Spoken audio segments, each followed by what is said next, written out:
L'humiliation d'une domestique devait être la plaisanterie de la soirée, jusqu'à ce que sa fille s'avance et réduise les rires au silence. Répare ma Bugatti, et elle est à toi. Les mots claquèrent dans la salle de bal, comme un coup de fouet. La voix de Philippe Delaunay était lisse, moqueuse, saturée de richesse. Les invités en smoking et en robes étincelantes éclatèrent de rire, leurs yeux braqués sur la femme, en uniforme gris, Élise Durand, la domestique. Elle se figea, serrant son plateau, la honte brûlant sur son visage. Puis, de l'ombre, une voix claire et ferme répondit « Ma mère accepte votre offre ». Les rires s'éteignirent aussitôt. Une enfant s'avança, une fille de 13 ans, à peine. La foule se tourna, son amusement se tordant en incrédulité. La fille d'une domestique face à un milliardaire dans son propre royaume, ce qui avait commencé comme une plaisanterie cruelle dans la salle de bal d'un magnate, finirait comme une nuit qu'aucun invité n'oublierait jamais. C'est l'histoire d'une promesse jetée avec cruauté et oubliée trop vite, devenue l'étincelle d'une revanche inoubliable. Avant de plonger plus loin, dites-nous en commentaire d'où vous regardez cette histoire. Nous aimons voir jusqu'où elle voyage. Et abonnez-vous pour ne pas manquer la vidéo spéciale de demain. Allons-y, profitez de l'histoire. Une promesse faite dans la moquerie est une dette qui se paiera dans l'humiliation. Cette soirée avait été conçue pour célébrer un homme qui possédait tout. Mais elle s'achèverait en honorant une fille qui n'avait plus rien à perdre, sauf la dignité de sa mère. Le domaine Delaunay n'était pas qu'une maison. C'était un royaume taillé dans les collines argentées d'Île-de-France, avec vue sur les lumières infinies de Paris. La grande galerie était une cathédrale de richesse. Ses parois de verre ouvraient sur la ville, scintillant en contrebas comme un tapis d'étoiles tombées. À l'intérieur, le champagne coulait à flots, et l'air saturé de parfums coûteux et d'ambitions feutrées vibrait au son d'un quatuor à cordes jouant Ravel avec une perfection glaciale. Les hommes en smoking et les femmes couvertes de bijoux se mouvaient dans la lumière. Leurs rires aussi polis que vides résonnaient sur les sols de marbre. Ils n'étaient que des satellites tournant autour du soleil flamboyant qui formait le centre de leur univers, Philippe Delaunay. Et ce soir, Philippe avait une nouvelle lune à leur montrer. Elle trônait sur une estrade, au milieu de la galerie. Un dieu de métal et de feu. Une Bugatti Chiron d'un bleu profond, qui semblait saigner dans la lumière. La voiture était un chef-d'œuvre d'ingénierie française, une sculpture de vitesse et de puissance. Chaque courbe de sa carrosserie était un vers de poésie parfaitement tracé. Chaque reflet de sa peinture impeccable renvoyait aux invités leur propre admiration, leur propre envie. Ce n'était pas seulement une voiture, c'était une déclaration, la preuve que Philippe Delaunay ne se contentait pas de posséder les choses, il les commandait. Le parfum dans la salle était un cocktail savamment composé de puissance. L'odeur vive et pure de l'essence haute performance flottait encore légèrement depuis le rugissement initial du moteur. Elle se mêlait à l'arôme beurré du cuir neuf de l'habitacle et aux notes subtiles des grands crus de Bordeaux, servis dans des verres de cristal. C'était le parfum de la victoire, un arôme que les invités respiraient à plein poumon, espérant absorber un peu de cette magie. Philippe Delaunay se tenait à côté de son trésor, baigné d'adoration. C'était un homme façonné par la richesse. Son costume formait une ombre parfaite. Ses souliers italiens luisaient comme des miroirs noirs. La montre à son poignet était une mécanique fine et précieuse qui valait plus que la maison de la plupart des gens. Mais son sourire était son bien le plus précieux, une lame brillante et charmeuse avec laquelle il taillait le monde à son avantage. C'était le sourire d'un homme à qui l'on n'avait jamais dit non. Un homme persuadé que le monde entier était un banquet dressé pour lui seul. Il se mouvait dans la foule avec aisance, posant parfois une main sur une épaule, murmurant de sa voix douce qui faisait croire l'espace d'un instant à chacun qu'il était important. Mais ce n'était pas vrai. Il n'était que le public, et lui la vedette d'une pièce dont il écrivait, mettait en scène et jouait le rôle principal. En marge de ce grand spectacle presque invisible, travaillait Élise Durand. Elle se déplaçait avec une efficacité silencieuse, perfectionnée par des années de service. Son uniforme gris impeccable était conçu pour se fondre dans les ombres. Elle portait un plateau d'argent, ramassant des verres vides. Son visage affichait une neutralité polie.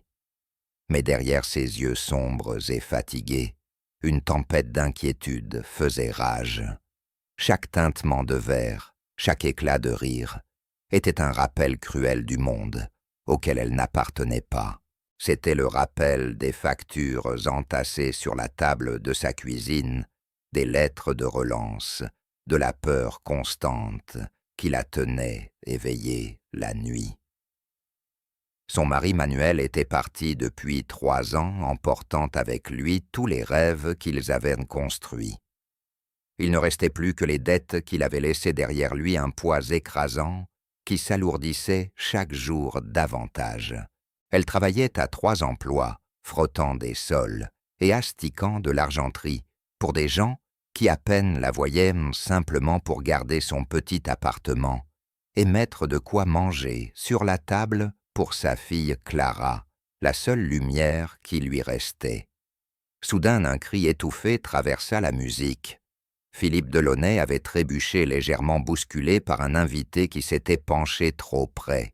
Une éclaboussure de vin rouge traça un arc dans l'air et atterrit directement sur le cuir blanc immaculé du siège conducteur de la Bugatti. Un souffle collectif parcourut la galerie.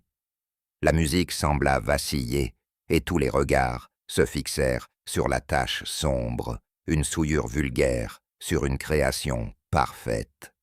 Le sourire charmeur de Philippe s'effaça remplacé par un éclair de fureur glacée. Ses yeux balayèrent la salle, cherchant quelqu'un à blâmer. L'invité qui l'avait heurté balbutiait déjà, des excuses, le visage pâle de peur, mais le regard de Philippe glissa au-delà de lui et se posa sur la cible la plus proche et la plus facile, Élise. Elle se trouvait à côté, sur le point de ramasser un verre vide. Elle se figea à son plateau, serré entre ses mains. Vous. La voix de Philippe n'était pas forte, mais aussi tranchante qu'un éclat de verre. Elle fendit le silence et la cloua sur place. Mon personnel est censé prévenir ce genre d'incident. Que faisiez-vous? Vous rêvassiez. Le cœur d'Élise battait à tout rompre dans sa poitrine. Monsieur, je n'ai pas. Vous n'avez pas fait votre travail, trancha-t-il. Il s'avança vers elle, sa présence écrasante. La foule s'écarta pour lui avide d'assister au spectacle. Regardez ça. Vous avez la moindre idée du prix de ce cuir? Bien sûr que non. Il lui fit signe d'approcher de la voiture. Elle aurait voulu disparaître, se fondre dans le sol, mais les yeux d'une centaine d'invités fortunés étaient posés sur elle, et ses pieds, lourds comme du plomb, avancèrent malgré elle. Elle se retrouva devant la portière ouverte, fixant la tache comme une blessure.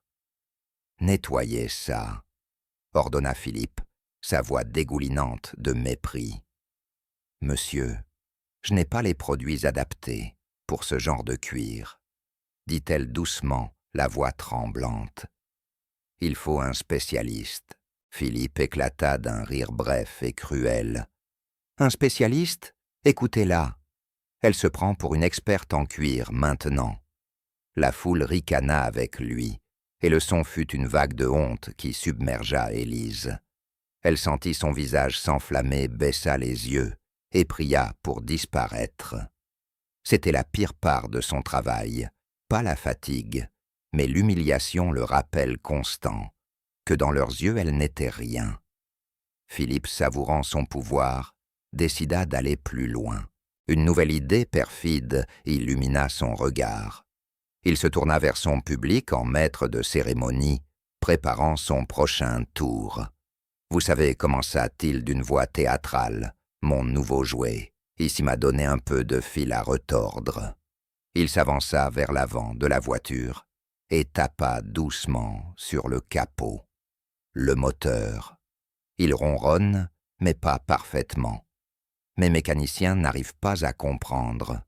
C'est une machine délicate, compliquée. Elle exige un expert.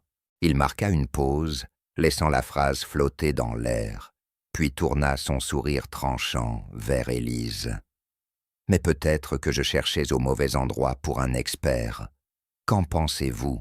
Vous semblez savoir tellement bien ce dont cette voiture a besoin. Peut-être pourriez-vous la réparer. » L'absurdité de la proposition fit éclater les rires bruyants et moqueurs, emplissant la galerie voûtée. La tête d'Élise tourna. Elle ne comprenait pas. Était-il sérieux? Je ne connais rien au moteur, monsieur, murmura-t-elle. Oh, je n'en doute pas, dit Philippe en la contournant tel un requin.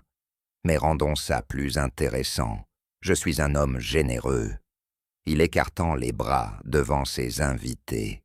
Tout le monde ici sait que cette femme a sans doute des factures à payer, une vie dure et tout ça. Il agita la main avec dédain. Alors je vais faire un marché. Il se pencha vers Élise, sa voix, devenue un grondement railleur. Réparez ma Bugatti ici et maintenant. Faites tourner ce moteur à la perfection. Si vous y arrivez... Il esquissa un sourire cruel. Elle est à vous. La voiture vous appartient. Carte grise, clé, tout. Vous pourrez la vendre, payer vos dettes, acheter une petite maison. Imaginez. La galerie explosa. Les rires étaient assourdissants désormais. Les gens sortirent leur téléphone, impatients d'enregistrer la cruauté de ce spectacle. C'était l'histoire parfaite à raconter la nuit où le grand Philippe Delaunay promit une voiture à 1 million d'euros à sa domestique si elle pouvait la réparer. La chute était évidente, elle n'en serait pas capable. Élise resta figée, piégée dans un cauchemar. Les larmes montèrent à ses yeux. Elle voulait fuir, mais elle était cernée. Les rires, les regards fixés sur elle, le visage suffisant de Philippe, tout cela formait une cage. Elle ne s'était jamais sentie aussi petite, aussi impuissante. Elle ferma les yeux, priant pour que tout s'arrête. Puis une voix claire et ferme comme une cloche fendit le vacarme. « Ma mère accepte votre offre. » Les rires moururent instantanément. Un silence choqué s'abattit sur la salle. Toutes les têtes se tournèrent vers la source de la voix. Derrière un grand palmier en pot, près de l'entrée du service, s'avança une fille. Elle n'avait pas plus de 13 ans, petite et mince, avec une cascade de cheveux blonds tombant sur ses épaules. Elle portait un jean simple et un sweat délavé totalement déplacé dans cette mer de smokings et de robes de soirée. C'était Clara. Elle avait attendu patiemment que sa mère termine son service. Elle avança ses pas calmes et mesurés, traversa les invités stupéfaits sans les regarder, ses yeux fixés uniquement sur Philippe Delaunay. Ses prunelles bleues claires et perçantes n'exprimaient aucune peur, seulement un feu froid et tranquille. Elle s'arrêta à côté de sa mère, prit doucement le plateau d'argent de ses mains tremblantes pour le poser sur une table voisine, puis saisit la main d'Élise. Philippe la dévisagea momentanément, sans voix. Son spectacle parfaitement orchestré venait d'être interrompu par une actrice inattendue. Une lueur d'agacement traversa son visage, vite remplacée par une pointe d'amusement. La plaisanterie venait de trouver un niveau plus pathétique.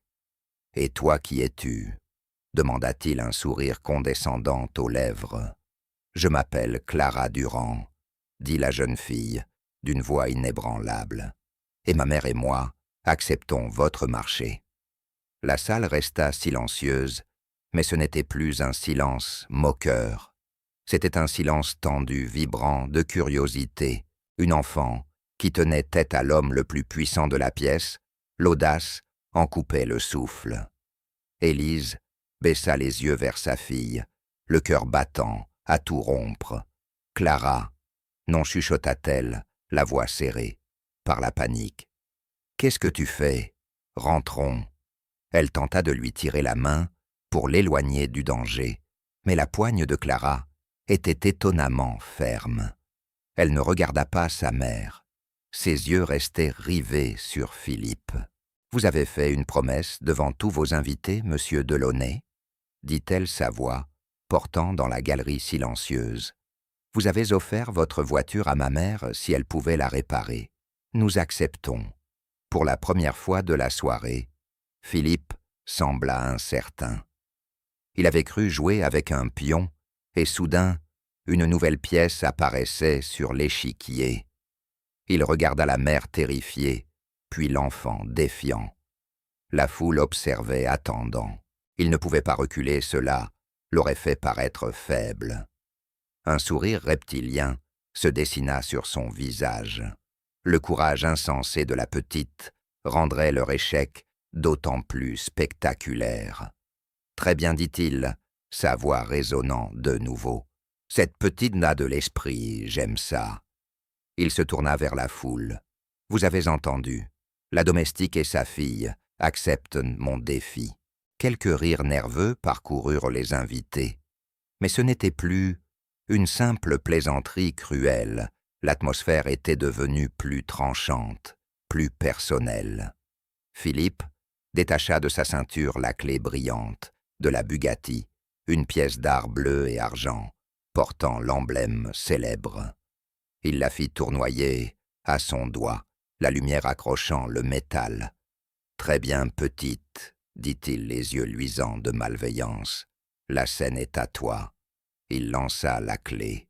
Elle décrivit un arc étincelant dans l'air, comme une comète d'argent pleine de promesses et de ruines. La main de Clara jaillit et l'attrapa dans un claquement discret contre sa paume. Elle referma son poing sur le métal froid, contraste brutal avec la chaleur de sa peau. Toute la salle retint son souffle. Le milliardaire, la domestique, la fillette, et la machine à 1 million d'euros, un drame en 4 actes dont le premier venait de commencer. Clara se tourna vers sa mère. Le visage d'Élise n'était qu'un mélange de peur. « Chérie, s'il te plaît, » murmura-t-elle. « C'est une erreur, on ne peut pas faire ça. Il se moque de nous. »« Je sais, » répondit Clara d'une voix basse, mais ferme en serrant sa main. Mais il a fait une promesse, et tout le monde l'a entendu. Un instant, elle détourna son regard de sa mère vers la voiture rouge. Une émotion étrange et indéchiffrable passa dans ses yeux, ni excitation ni peur, mais quelque chose de plus profond, presque du chagrin. Puis elle se tourna de nouveau vers sa mère, et son expression se clarifia en une détermination pure. « Ne t'inquiète pas, maman, je ne le laisserai pas te faire du mal. » Elle lâcha la main d'Élise et marcha vers la Bugatti. La foule s'écarta devant elle comme si elle était une princesse. Sa silhouette frêle paraissait incroyablement fragile à côté des lignes puissantes et agressives de la Bugatti. Son sweat usé et ses baskets élimées criaient la pauvreté au milieu de ce décor d'un luxe inimaginable. Philippe Delaunay croisa les bras, l'image même de l'arrogance satisfaite. Ses amis ricanaient déjà, certains persuadés qu'elle ne saurait même pas où mettre la clé ou qu'elle ne verrait rien au-dessus du volant. Ils s'attendaient à une comédie, mais Clara ne se dirigea pas vers la portière. Elle commença à tourner lentement autour de la voiture, ses pas muets sur le marbre, ses yeux plissés par une concentration intense. Elle ne l'admirait pas, elle l'analysait. Arrivée près des échappements, elle s'agenouilla les cheveux, effleurant le sol, et inclina la tête comme pour écouter. La voiture restait silencieuse. Elle souffla un homme à sa femme, qui rit nerveusement. Philippe sourit encore plus largement. L'absurdité dépassait ses espérances. « Tu as du mal à trouver la portière petite », lança-t-il moqueur. Clara l'ignora, acheva son cercle et s'arrêta devant le capot. Sa main resta suspendue au-dessus de l'emblème sans toucher, comme si elle cherchait une chaleur invisible ou une vibration imperceptible. Ses yeux fermés, elle imposa un silence si profond qu'on percevait les bulles mourantes dans un verre de champagne, oublié. Les invités échangèrent des regards troublés. Ce n'était pas l'échec maladroit, attendu, mais quelque chose d'étrange, de glaçant. Le calme de l'enfant semblait ancien, déplacé dans un corps si jeune, le calme d'un chirurgien avant une opération, ou d'un horloger devant un mécanisme complexe. Élise la regardait partagée entre la peur et une émotion nouvelle. À la maison, Clara n'était qu'une enfant studieuse et calme, qui faisait ses devoirs, aidait au ménage et passait des heures à bricoler dans le garage avec la vieille boîte à outils de son père. Elle croyait que ce n'était qu'un passe-temps jamais plus. Après un long silence, Clara rouvrit les yeux. Elle alla jusqu'à la portière, appuya d'un geste sûr sur le bouton caché, et la portière se souleva comme l'aile d'un grand oiseau bleu. L'élégance du mouvement fit sursauter la foule. Elle s'installa dans le siège, engloutie par le cuir blanc, ses pieds atteignant à peine les pédales. Elle ressemblait à une enfant jouant dans le fauteuil trop grand de son père, un contraste si saisissant que quelques invités éclatèrent de rire, mais Clara n'y prêta aucune attention. Ses mains se posèrent avec douceur sur le volant gainé de cuir, ses doigts suivant les coutures. Elle observa le tableau de bord, non pas avec émerveillement, mais avec une attention familière. Elle inspira profondément, expira lentement, inséra la clé et appuya sur un petit bouton discret au centre de la console. Un bourdonnement électronique emplit la voiture, les écrans s'illuminèrent et des chiffres défilèrent. Ses yeux analysaient les données avec une vitesse inhumaine. Philippe s'impatienta. « Alors tu comptes agir ou rester assise? Le suspense me tue. » Clara leva les yeux, croisa son regard dans le rétroviseur. Pendant une seconde glaciale, ce n'était plus une enfant, mais une adversaire. Puis elle tourna la clé. Le moteur toussa, émit un bruit métallique maladif, gémit et s'éteignit. Une vague de soulagement et de rires éclata dans la galerie. La plaisanterie avait fonctionné. La comédie avait atteint son apogée. Philippe Delaunay renversa la tête en arrière et éclata d'un rire tonitruant de triomphe. « Oh, c'était inestimable !»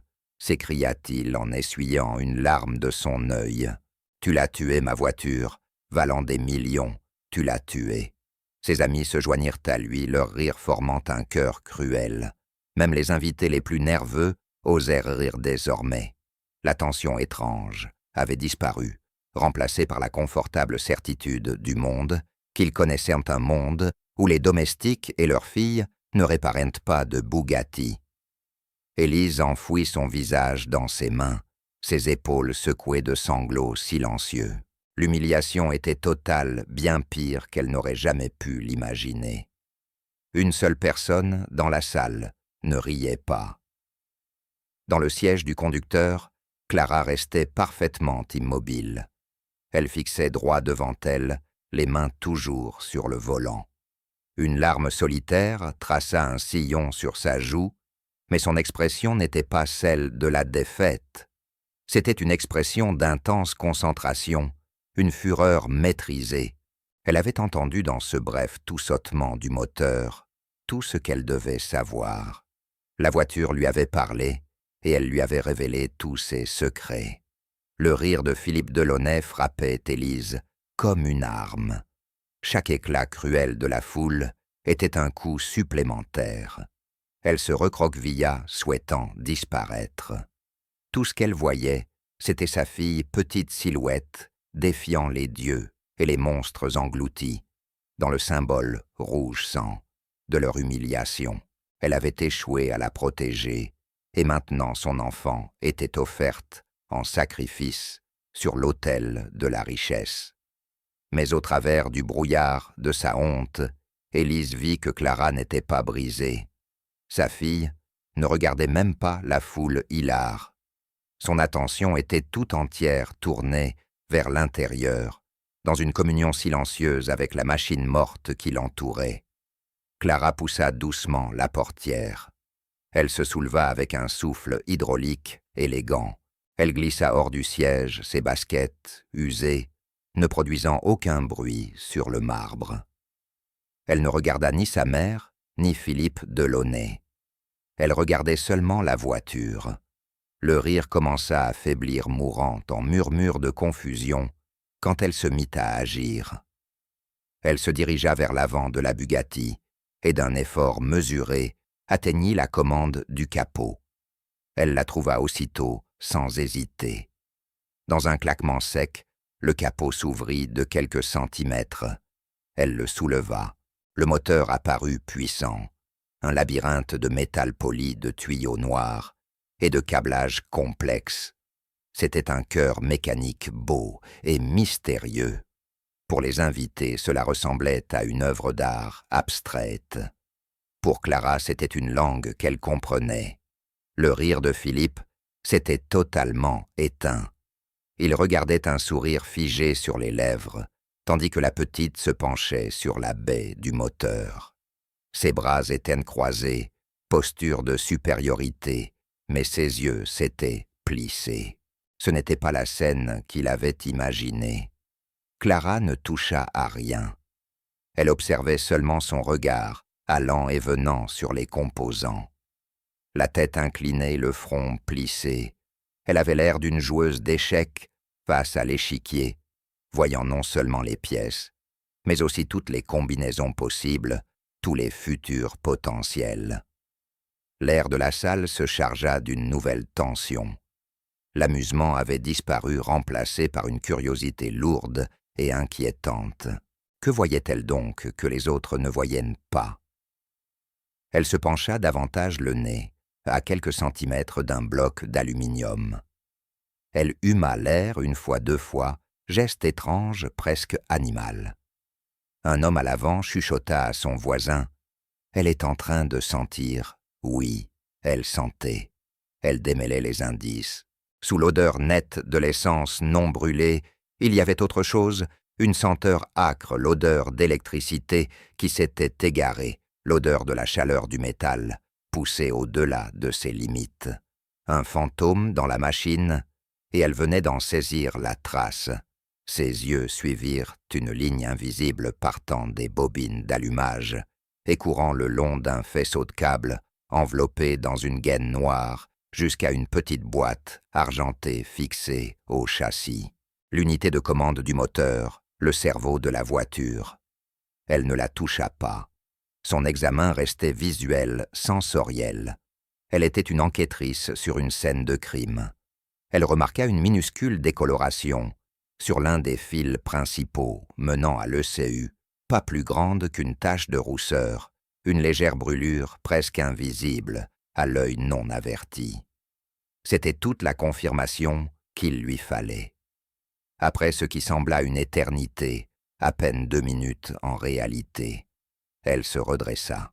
Elle referma le capot d'un clic doux, un son de finalité qui résonna dans la salle silencieuse. Puis elle se tourna vers Philippe Delaunay. Son visage était calme, ses yeux bleus clairs et directs. Il y avait une trace de graisse sur sa joue, une petite marque de son métier, qui la rendait plus sérieuse, presque professionnelle. Je sais ce qui ne va pas, dit-elle d'une voix simple, sans vantardise. Une onde d'incrédulité parcourut la salle. C'était impossible. Elle n'avait utilisé aucun outil, n'avait fait aucun test. Elle avait seulement observé et senti. Philippe souffla avec scepticisme. « Ah oui, vraiment. Éclaire-nous, petite génie. Qu'est-ce que mon équipe de mécaniciens hautement payés n'a pas vu ?» Clara répondit calmement, « C'est le régulateur de tension de l'alternateur. Il est défectueux et envoie des surtensions à l'ECU. » Elle pointa l'avant de la voiture. Quand j'ai essayé de la démarrer, la surtension finale a grillé un microprocesseur sur la carte mère. Le moteur a de l'essence, il a de l'allumage, mais le cerveau est mort. Il ne peut plus lui dire quoi faire. Un silence absolu tomba. Le jargon technique sortant de la bouche d'une fillette de 13 ans, en sweat usé, était si inattendu que personne ne sut comment réagir. Il ne comprenait pas tout, mais il comprenait la certitude de sa voix. L'expression arrogante de Philippe vacilla, laissant passer une lueur d'incertitude. Il avait prévu des larmes, pas une analyse. « C'est une hypothèse très précise, dit-il, en perdant de son autorité. Mais ce n'est qu'une supposition, tu ne peux pas le savoir. » Clara répliqua sans détourner le regard. « Ce n'est pas une supposition. Le démarreur tourne à la bonne vitesse, donc la batterie est bonne. La pompe à essence a amorcé, je l'ai entendu. Mais le bruit de l'arrêt du moteur n'était pas mécanique.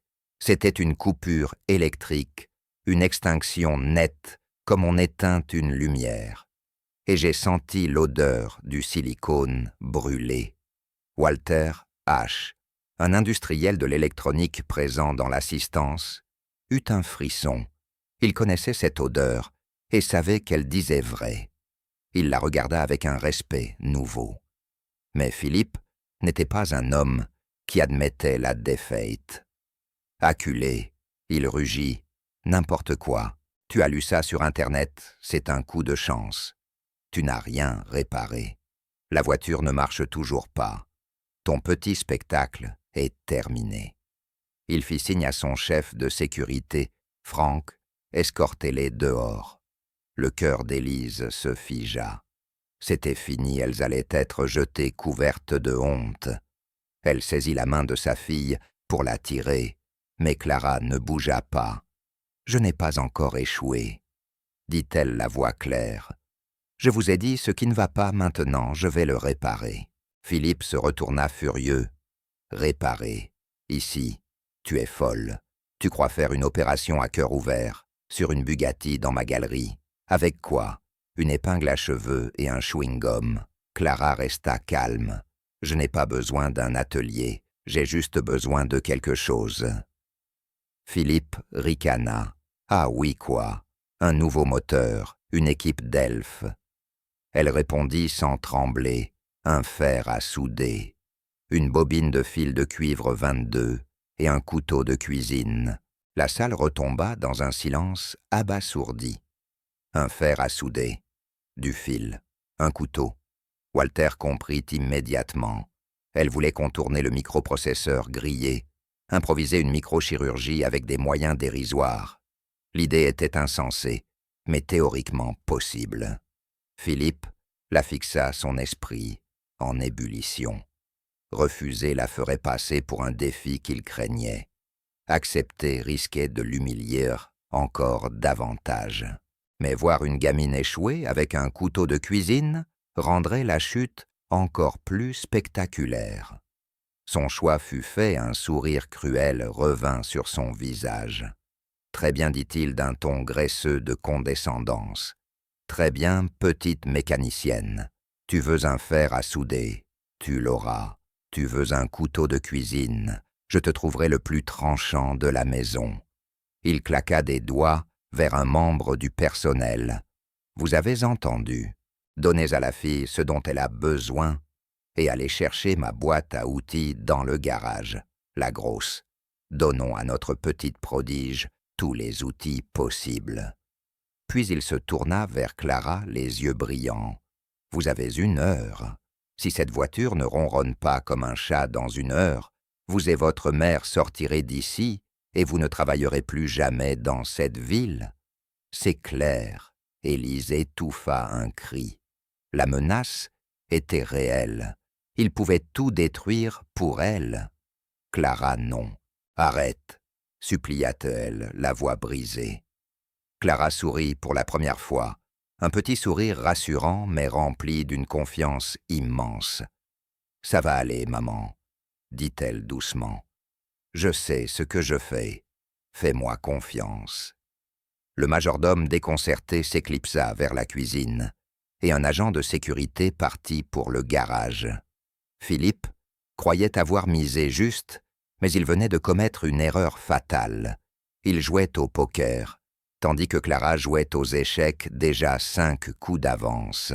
La boîte à outils arriva une lourde malle rouge roulée sur le marbre ouverte, sur une collection impeccable d'instruments professionnels, chacun niché dans sa mousse. Le majordome revint avec sur un plateau d'argent un fer à souder professionnel et une bobine de fil. Près de lui, un couteau de cuisine aux manches polies et à la lame crantée brillait. Clara ignora la grosse malle et prit le fer, le fil et le couteau. Elle désigna une petite table ornée, portant un vase d'orchidées. « Vous pouvez l'enlever, s'il vous plaît ?» demanda-t-elle. L'homme gêné ôta le vase. Elle posa ses 3 outils sur la table, sa table d'opération improvisée, allure à la fois dérangeante et captivante. Elle retourna à la voiture, ouvrit de nouveau le capot et d'un geste précis, employa la pointe aiguisée du couteau pour couper délicatement la gaine noire autour du faisceau principal menant à l'ECU sans toucher les fils. Elle découvrit un faisceau multicolore de fils fins. Puis d'un geste de chirurgienne, elle déboîta l'ECU de son support et le posa sur sa table. C'était le cerveau du problème. Les invités se pressèrent, formant un cercle le souffle coupé, tandis qu'elle faisait saillir le boîtier métallique de l'ECU d'un petit coup de couteau, un pop léger, et l'intérieur révéla une carte verte dense, une ville miniature de transistors condensateurs et micropuces. Pour les spectateurs, c'était un magma incompréhensible. Pour Clara, c'était une carte. Ses yeux parcoururent le circuit. Elle pointa la zone touchée, la dit-elle, bien que personne ne l'ait interrogée. Le microprocesseur, T22, cette tache sombre, est le point de surchauffe. Walter H., industriel. De l'électronique plissa les yeux. Elle avait raison, une minuscule bulle sur l'un des carrés noirs, signe d'une surtension fatale. Vint la part, presque impossible, elle branchait le fer à souder. Pendant qu'il chauffait, elle utilisa ses dents pour dénuder un minuscule brin d'isolation au bout du fil de cuivre, puis enroula le fil nu autour de la pointe du couteau, créant un point de soudure de fortune fin et précis. Le fer devint rouge. Elle le prit d'une main ferme sans trembler. Les convives retenaient leur souffle. Une gamine de 13 ans allait pratiquement opérer le cerveau d'une Bugatti avec un couteau de cuisine et un morceau de fil chauffé. Philippe n'affichait plus de sourire. Un malaise profond lui oppressait l'estomac, la prise de conscience terrifiante d'une énorme erreur. La pointe du fer luisait comme un œil orange malveillant. Clara la tenait d'une main d'une stabilité de roc, sans le moindre tressaillement. L'odeur du métal chaud et de la brasure monta un encens d'étrange dans le temple de l'opulence.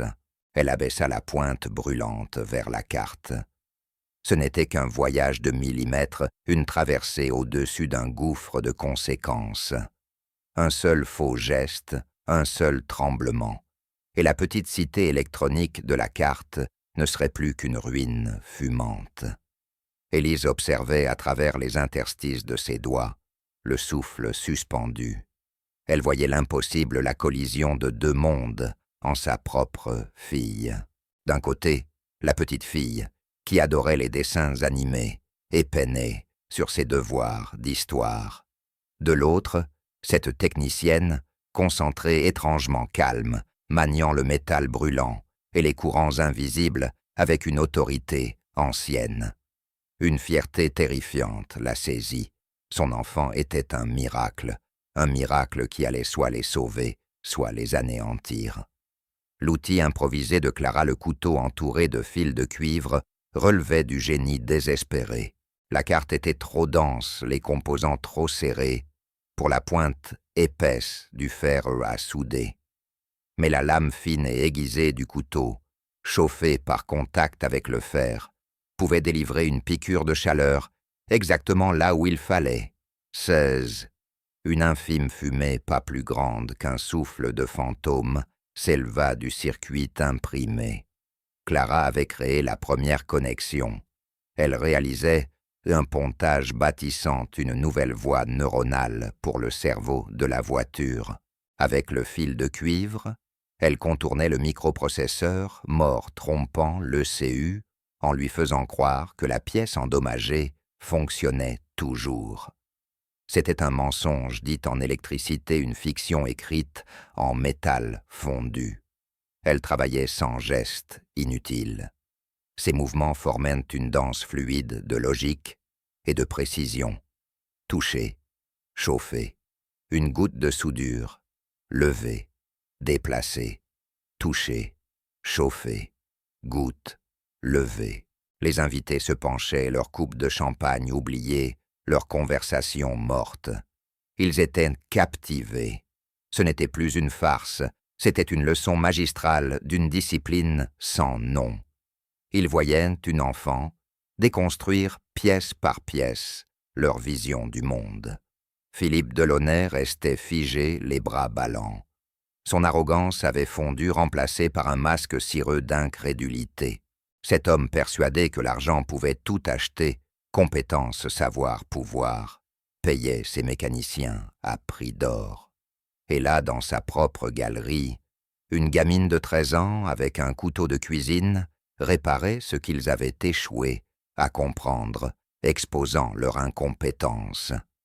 Ce n'était plus une histoire de voiture. C'était une attaque contre sa vision du monde, une trahison des lois mêmes de la physique. 5 minutes passèrent, semblant durer 5 heures. Le front de Clara perlait de sueur. La concentration l'écrasait. Elle ne soudait pas seulement des fils, elle versait sa volonté, son esprit, tout son être dans cet acte désespéré. Elle le faisait pour sa mère, pour les nuits blanches, pour les yeux fatigués, pour l'uniforme gris, pour chaque humiliation subie. Elle le faisait pour la mémoire d'un père qui sentait la graisse et l'essence, un homme qui lui avait appris qu'aucune machine n'était incompréhensible si l'on savait l'écouter. Enfin, elle termina. Elle posa le fer à souder. Le dernier pont était construit, la nouvelle voie achevée. Elle contempla son travail, une minuscule toile de cuivre et d'étain scintillant sur le verre de la carte. C'était laid, grossier, une cicatrice, mais elle savait que ça marcherait. Sans un mot, elle referma le boîtier métallique et retourna vers la voiture, tenant l'ECU comme une relique. La foule s'écarta respectueuse et silencieuse. Elle rebrancha le faisceau, remit la boîte en place et d'un geste décisif enclencha le clic final. Elle ne prit pas le temps de refermer la gaine de protection. L'heure donnée par Philippe touchait à sa fin. Elle recula, posa une main sur le capot, comme un chirurgien rassurant son patient après une opération délicate. « Ça va, tu peux te réveiller. » Puis elle abaissa le capot. Le bruit, un thump net, résonna comme le coup de marteau d'un juge. Le verdict allait tomber. Elle marcha vers la portière du conducteur, le visage pâle, mais résolu. Elle ne regarda pas sa mère qui pleurait à présent, à la fois de peur et d'admiration. Elle ne regarda pas Philippe, dont le visage était un orage de rage et de confusion. Elle ne regarda personne. C'était seulement elle et la machine. Elle s'assit de nouveau dans le siège. Le cuir blanc n'était plus un trône de moquerie, mais un poste de commandement. Elle inspira profondément, remit la clé dans le contact. Le silence dans la salle était une entité vivante, une pression physique. Chaque invité, chaque serveur, chaque garde retenait son souffle. Tous étaient liés dans ce moment unique, tendu à l'extrême. Le destin d'une domestique, l'orgueil d'un milliardaire et l'âme d'une machine à 1 million d'euros reposaient sur le quart de tour d'une petite clé argentée. Clara ferma les yeux et murmura un seul mot si bas qu'on l'entendit à peine, « Papa ». Puis elle tourna la clé, un battement de cœur de silence, vide et mort. Les lèvres de Philippe Delaunay commencèrent à se retrousser dans un sourire soulagé et triomphant. Elle avait échoué. Et soudain, cela arriva. Un son surgit grave et profond. Ce n'était pas la toux maladive d'avant, mais le ronflement net et puissant du démarreur, suivi d'une ignition explosive. Le moteur rugit à la vie. Ce n'était pas un tout-sautement, c'était une détonation. Un son parfait, féroce. Le V12, le cœur de la bête, hurla avec une puissance qui fit trembler les fondations de la salle. Le sol vibra. Les verres en cristal tintèrent les uns contre les autres. C'était une symphonie d'explosions parfaitement réglée, un rugissement de perfection mécanique. C'était le son de la vie. Le moteur se stabilisa dans un grondement grave, le ronronnement d'un dragon endormi. Fluide impeccable parfait. La main frêle de Clara se posa sur le levier de vitesse. Elle accéléra une fois. Un aboiement sec et enragé déchira l'air, un cri de victoire. La foule explosa non de rire cette fois, mais d'applaudissements tonitruants. Des exclamations d'incrédulité des mon Dieu résonnaient dans la salle. On applaudissait, on acclamait, on fixait la petite fille, assise au volant, comme si elle venait de réaliser un miracle. Parce qu'elle l'avait fait. Élise s'effondra sur une chaise, proche, ses jambes incapables de la soutenir. Les larmes coulaient librement, non de honte, mais de choc, de soulagement, et d'un amour écrasant pour son enfant extraordinaire. Walter H., l'expert en électronique, secouait la tête, le visage marqué d'une stupeur profonde. « Impossible, absolument impossible », murmurait-il. Mais le son le plus fort de la salle fut le silence d'un seul homme. Philippe Delaunay restait figé tel une statue. Son visage était livide, sa mâchoire pendante, ses yeux grands ouverts, dans une horreur qui dépassait la simple perte matérielle. C'était l'exécution publique de son arrogance. Tout son univers bâti sur l'idée de sa supériorité venait d'être pulvérisé par une fille de 13 ans, armée d'un couteau de cuisine. Clara coupa le moteur. Le silence soudain fut encore plus dramatique que le rugissement. Elle sortit de la voiture laissant la portière levée, comme une aile de faucon. Elle traversa le marbre et s'arrêta devant Philippe. Dans sa main tendue reposait la clé rouge et argent. Sa voix, lorsqu'elle parla, était douce, mais lourde, comme un verdict. « Vous avez fait une promesse, monsieur Delaunay. » Philippe fixa la clé, comme s'il s'agissait d'un scorpion. Il leva les yeux vers le visage de l'enfant, vers ses prunelles bleues claires et inébranlables. Il n'y vit ni triomphe, ni moquerie, seulement une exigence calme de justice. Il regarda autour de lui. Tous ses invités le fixaient. Leurs visages n'exprimaient plus l'admiration ou la peur, mais l'attente. Ils avaient entendu le marché. La fille de la domestique avait tenu sa part. À lui de tenir la sienne.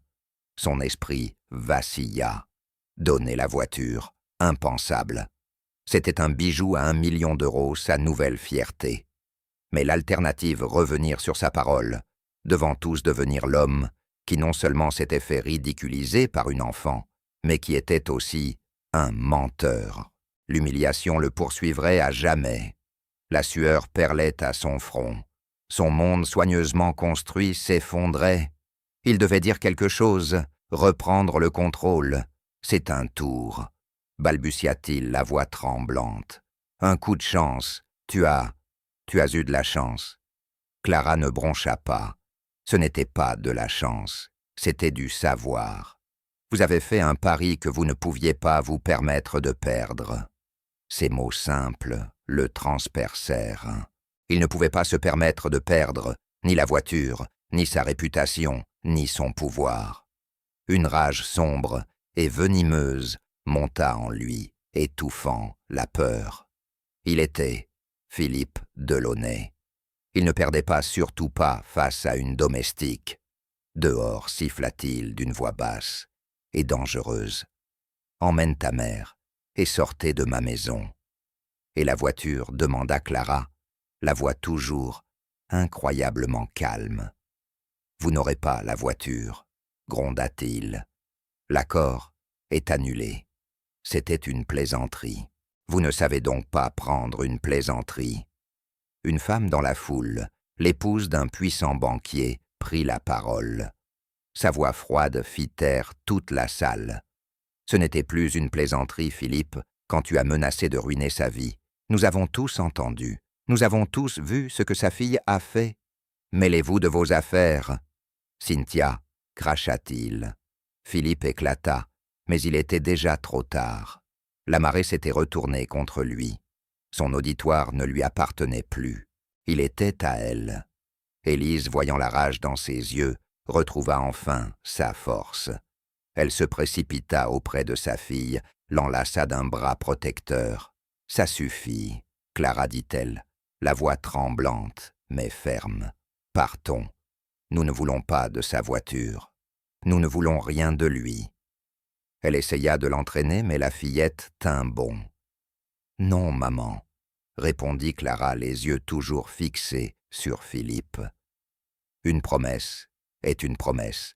Il doit apprendre cela. » Philippe éclata d'un rire qui ressemblait davantage à un aboiement.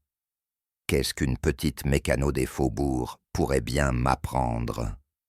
Ce fut sa dernière erreur, car Clara s'apprêtait à abattre la pièce finale de l'échiquier, celle qu'il n'aurait jamais pu prévoir. L'homme qui m'a appris à réparer les voitures s'appelait Miguel Durand, dit-elle sa voix, soudain lourde, d'une profonde tristesse. C'était mon père, un mécanicien, le meilleur du pays. Il pouvait écouter un moteur et vous dire de quoi il rêvait. Le visage de Philippe se contracta, comme si ce nom réveillait un souvenir désagréable. Mon père aimait les voitures, poursuivit Clara sa voix, gagnant en force, surtout les voitures rares difficiles. Il avait un petit garage spécialisé. Les gens lui apportaient leurs problèmes impossibles, et il les résolvait. Il avait un don. Elle fit un pas vers Philippe, et la salle retint son souffle. Il y a 5 ans, un homme lui a apporté une voiture, une Bugatti classique, une 250 GTO. Elle avait une panne que personne ne savait réparer, un fantôme électrique qui faisait caler le moteur à grande vitesse. Le propriétaire, un riche impatient, lui promit une grosse prime s'il la réparait à temps pour une grande course. La couleur s'effaçait du visage de Philippe. Il connaissait cette histoire. Mon père travailla jour et nuit sur cette voiture, dit Clara, les larmes au bord des yeux. Il reconstruisit tout le système électrique à la main. Il y mit son cœur, et il réussit. Elle était parfaite. La veille de la course, il appela le propriétaire pour annoncer la nouvelle. Mais l'homme ne voulut pas payer. Il était arrogant. Il pensait pouvoir s'en tirer. Le regard de Clara s'abattit sur Philippe comme un coup de poing. Alors il déclara la voiture volée. Il accusa mon père de chantage. La police l'arrêta dans son propre garage à côté de la voiture qu'il venait de sauver. Il perdit tout. Le garage, sa réputation, son courage. Les frais juridiques nous ont engloutis.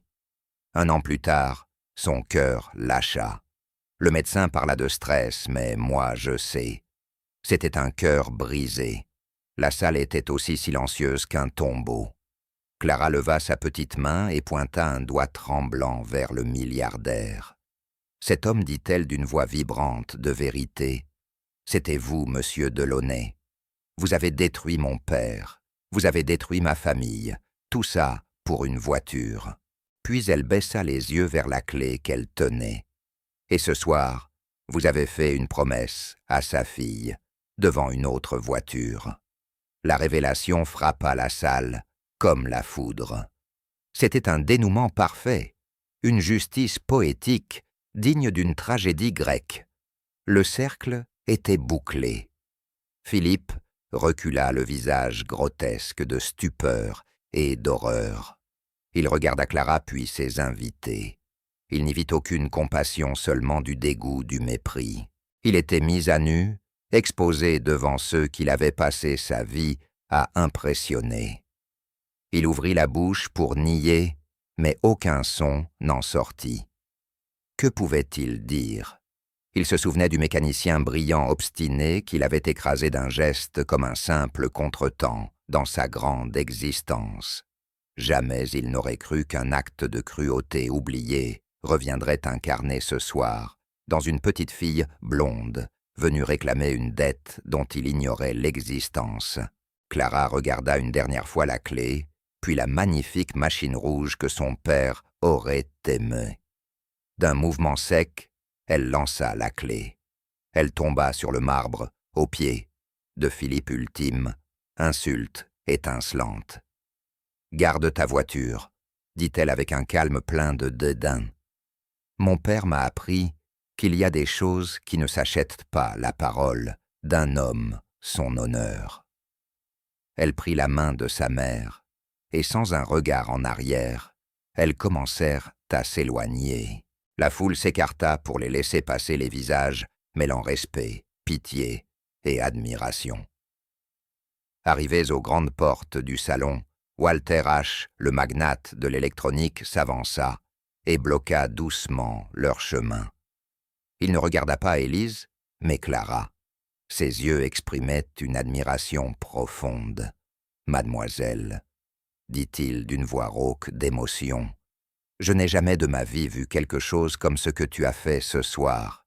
Ce n'était pas seulement du savoir, c'était du génie, du pur génie. » Walter glissa la main dans la poche intérieure de sa veste et en sortit une carte de visite simple et élégante. Il la tendit à Clara. « Mon entreprise fabrique certains des circuits imprimés les plus complexes au monde, dit-il. Nous avons une fondation. Nous finançons les études de jeunes prodiges. Nous offrons des bourses complètes pour les meilleures universités du monde, le MIT, Caltech, Stanford. Où tu voudras. Quand tu seras en âge, je veux que tu m'appelles. Nous paierons tout. Ton éducation est une richesse que le monde ne peut pas se permettre de gaspiller. » Clara regarda la carte, puis leva les yeux vers cet homme bienveillant qui lui souriait. Pour la première fois de la soirée, son masque de calme se brisa. Des larmes jaillirent non de tristesse, mais d'espoir. Elle prit la carte. « Merci, monsieur, » murmura-t-elle. Walter hocha la tête, puis posa les yeux sur Élise. « Votre fille est un talent qui n'apparaît qu'une fois par génération, madame. Vous devez être très fière. » Élise muette ne put qu'acquiescer en serrant la main de sa fille. Elle quitterait la salle, laissant derrière elle une fête ruinée et un homme brisé. Elles sortirent dans la fraîcheur de la nuit. Les lumières de Paris en contrebas semblaient briller un peu plus fort. Le poids de leurs dettes et de leurs peurs n'avait pas disparu, mais il paraissait plus léger, supportable. Elles avaient perdu une bataille pour une voiture, mais elles avaient gagné une guerre pour quelque chose de bien plus précieux, leur dignité. Et dans la salle désormais silencieuse, Philippe Delaunay restait seul, immobile, devant la Bugatti rouge. Elle était toujours belle, toujours parfaite, mais à ses yeux, ce n'était plus un symbole de puissance. C'était devenu un monument à sa honte, une tombe étincelante d'1 million d'euros pour son âme.